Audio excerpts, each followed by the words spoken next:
পেশাগত দায়িত্ব পালনে পুলিশ এবং সাংবাদিকদের মধ্যে পারস্পরিক সম্মান ও দূরত্ব বজায় রাখা জরুরি বলে মনে করছেন চট্টগ্রাম পুলিশ কমিশনার। 18 ডিসেম্বর বৃহস্পতিবার বেলা 12টায় চট্টগ্রাম প্রেস ক্লাবের কর্ণফুলী হলে সাংবাদিকদের সঙ্গে এক মত বিনিময় সভায় এসব কথা বলেছেন সিএমপি কমিশনার ও অতিরিক্ত আইজিপি হাসিব আজিজ বিপিএম। বলি একটা ডাইরেক্ট রিলেশনশিপ আমাদের প্রত্যেকটা অর্গানের মধ্যে থাকবে, রাষ্ট্রের নিরাপত্তার জন্য, রাষ্ট্রের কল্যাণের জন্য, জননিরাপত্তা, জনসেবা সবকিছুর জন্য যার যার অধিকারের মধ্যে থেকে তার তার কাজগুলো সর্বোচ্চ পেশাদারত্বের সাথে করতে হবে। আমি যেটা চাই সেটা হলো আমার কাজে, আমার সহকর্মী যারা আছে তাদের কাজে কোথাও ভুল হলে, কোথাও ত্রুটি হলে, কোথাও গাফিলতি, কোথাও বিচ্যুতি হলে, ব্যতিক্রম ঘটলে আমি সমাজের সকল শ্রেণীর কাছ থেকে আমি এইটা সমালোচনা চাই, আমাকে ধরিয়ে দেন কোথায় কোথায় ভুল হচ্ছে। চ্যানেল ওয়ানের চট্টগ্রাম ব্যুরো প্রধান শাহনেওয়াজ রিটনের সঞ্চালনায় চট্টগ্রাম প্রেস ক্লাবের সভাপতি ও দৈনিক আমার দেশ পত্রিকার আবাসিক সম্পাদক জাহিদুল করিম কোচির সভাপতিত্বে সভায় প্রধান অতিথি হিসেবে উপস্থিত ছিলেন চট্টগ্রাম মেট্রোপলিটন পুলিশ কমিশনার ও অতিরিক্ত আইজিপি জনাব হাসিব আজিজ বিপিএম। বিশেষ অতিথি হিসেবে উপস্থিত ছিলেন 21 পদকপ্রাপ্ত দৈনিক আজাদীর সম্পাদক জনাব এম মালেক। এ সময় বক্তারা বলেন, নির্বাচনকে কেন্দ্র করে একটি গোষ্ঠী জনমনে ভীতি সঞ্চারের অপচেষ্টা চালাচ্ছে। বিতাড়িত স্বৈরাচার এবং তাদের বিদেশি প্রভুরা বাংলাদেশকে একটি ব্যর্থ রাষ্ট্রে পরিণত করার চেষ্টা করে যাচ্ছে। এছাড়াও এই নির্বাচন তাদের জন্য লিটমাস টেস্ট বলে মনে করছেন বক্তারা। যে আমাদের মালিক ভাই, আমাদের প্রাণের মানুষ মালিক ভাই আর আমি চট্টগ্রাম প্রেস ক্লাবের প্রথম নির্বাচিত প্রথম নির্বাচিত প্রেসিডেন্ট সেক্রেটারি ছিলাম। হয়েছে কি জানেন, তখন এমন ঘটনা ঘটেছিল, আমাদের প্রেস ক্লাবের একটা সুন্দর ঐতিহ্য আছে, আবার কলঙ্কময় অধ্যায় আছে।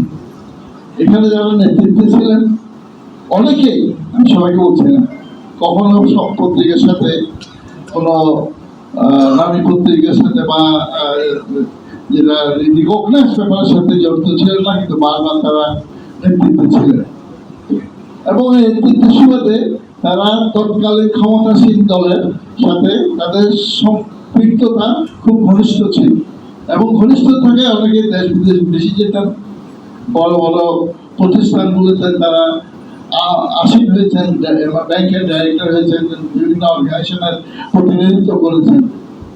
এই যে পুলিশ ভীতি যেটা, সেটাকে আমাদের মন থেকে দূর করে আমরা যাতে তাদের কাছে গিয়ে সমাজকে কিছু দিতে পারি এবং ভীতিটা দূর করে সমাজে যে সমস্ত রন্ধ্রে যেখানে যে সমস্ত অপকল্প হচ্ছে সেগুলি একমাত্র এই যে যারা পাবলিক থেকে যারা আসে তারা গিয়ে সেই ইনফরমেশনটা দিতে পারে।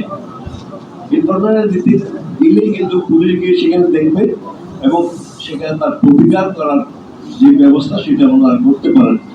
আমাদের অভিজ্ঞতায় আমরা দেখেছি যে আমরা এক জায়গায় চাকরি করতে গেলে অনেক জায়গা থেকে পুলিশের এই সমস্ত অফিসার থেকে দেওয়া করা হয়, শুভেচ্ছা, অভিনন্দন ইত্যাদি জানানো হয়, ক্রেস্ট ইত্যাদি প্রদান করা হয়। কিন্তু প্রেস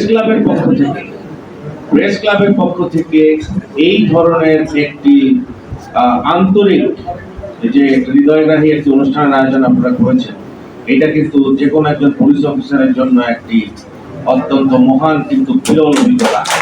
চট্টগ্রাম মহানগরীতে পুলিশ বাহিনী ছাড়া আর কোনো বাহিনী থাকতে পারবে না। সাজাদ বাহিনী, লালটু বাহিনী বা পল্টু বাহিনী, সব বাহিনীকে নির্মূল করতে হবে। প্রয়োজনে কঠোর থেকে কঠোরতম পদক্ষেপ গ্রহণ করা হবে। আসন্ন জাতীয় নির্বাচনকে সামনে রেখে আইন শৃঙ্খলা পরিস্থিতি নিয়ে কথা বলতে গিয়ে এমনই হুঁশিয়ারি দেন সিএমপি কমিশনার হাসিব আজিজ। সবাই আরও বক্তব্য রাখেন দৈনিক কালের কণ্ঠের ব্যুরো প্রধান মুস্তাফা নাইম, প্রেস ক্লাবের ভারপ্রাপ্ত সাধারণ সম্পাদক মিয়া মোহাম্মদ আরিফ, কার্যকরী সদস্য সালেহ নোমান ও সিএমপির অতিরিক্ত police commissioner crime and operations এবং অতিরিক্ত দায়িত্বে অর্থ ও প্রশাসন মোহাম্মদ হুমায়ুন কবির, অতিরিক্ত police commissioner traffic Wahidul Haque Chowdhury, উপ পুলিশ কমিশনার সদর মোহাম্মদ ফয়সাল আহমেদ সহ সিএমপির অন্যান্য ঊর্ধ্বতন কর্মকর্তাবৃন্দ।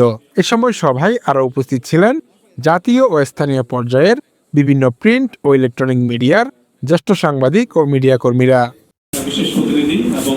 প্রতিনিধি তারেক হোসেনের পাঠানো তথ্যচিত্রে নিউজ ডেস্ক, স্বাধীনতা ৭১।